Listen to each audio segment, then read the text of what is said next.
बहुत सुंदर बात आती है शिव महापुराण की कि माँ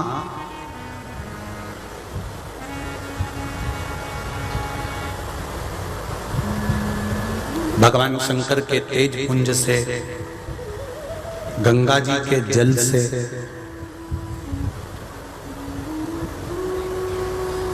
श्री षडानंद कार्तिकेय जी का प्रागट्य हुआ।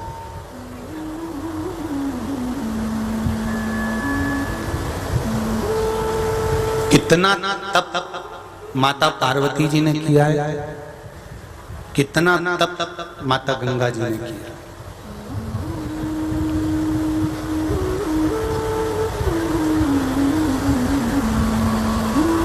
जब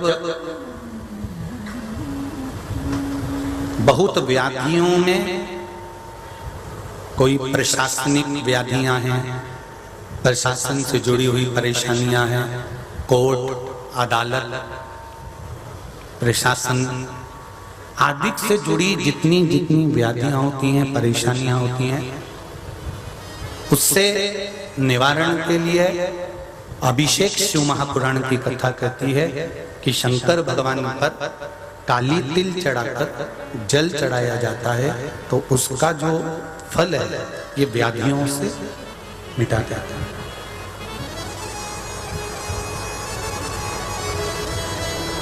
एक बात और याद रखिए,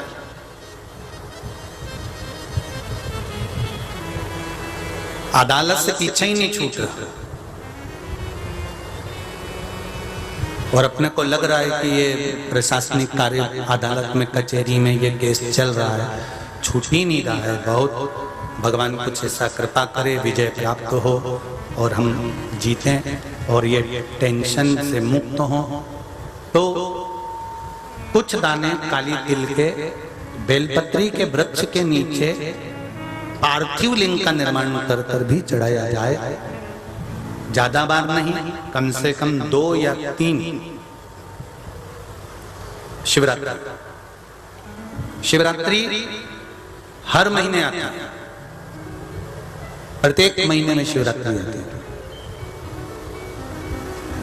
रात्रि के समय पर जाकर बेलपत्री के वृक्ष के नीचे आपको तिल का दाना नहीं चढ़ाना है। दोपहर के समय, सुबह के समय, शाम के समय, प्रदोष काल के समय या सुबह, जैसा भी आपको समय मिले उसके अनुसार आप बेलपत्री के वृक्ष के नीचे पार्थिव लिंग का छोटा सा निर्माण कर कर तिल के दाने समर्पित कर कर उस शिवलिंग को विसर्जन कर।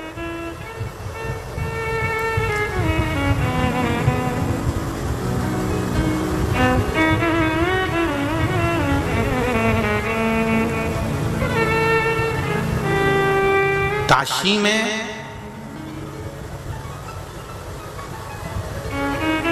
एक तिलकेश्वर महादेव का भी मंदिर है काशी के अंदर, जहां पर भगवान शंकर का, और वो मंदिर कोई साधारण नहीं है, काशी के कुछ गिने हुए मंदिर में जहां पर भगवान स्वयंभू विराजमान है और अपनी आकृति बढ़ा रहे हैं, ऐसे तिलकेश्वर महादेव काशी में विराजमान है। उनके दर्शन का महत्व क्यों है कि जब कोई प्रशासनिक गतिविधियां गड़बड़ होती है या प्रशासन से जुड़ी हुई या अदालत की कोई बात होती है या अदालत आदि में कोई केस चल रहा होता है, तब तिल का प्रयोग या तिलकेश्वर महादेव का दर्शन मूल माना।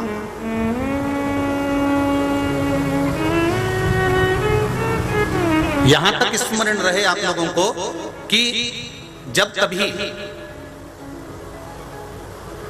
कभी आपको ऐसा महसूस हो कि बच्चे गलत संगत की ओर जा रहे हैं, गलत मार्ग की ओर जा रहे हैं और व्यसन में डूब रहे हैं, या व्यसन की ओर जा रहे हैं, या वेश्यावृत्ति में, या मदिरापान में, या जुए में, या मांसाहार में, या गलत संगत में बच्चे पड़ रहे हैं, उस जगह पर भी तिल्ली को पीस कर शिव का लेपन कर कर फिर जल का समर्पण कर सकते हैं। और जरूरी नहीं है कि ये मंदिर में जाकर करें, आप अपने घर में भी कर सकते हैं। उससे भी परिवार में स्नेह बढ़ता है, संगत जो गलत हो रही है उसे छूट जाता है। आप लोग रोज जो शिव जी को जल चढ़ाने जाते हैं, शंकर भगवान को जल चढ़ाते हो, प्रतिदिन शिव मंदिर में जाते हो, तो भगवान शंकर को जब जल समर्पित करते हो तो ये शिव जी का अभिषेक ही तो है प्रतिदिन।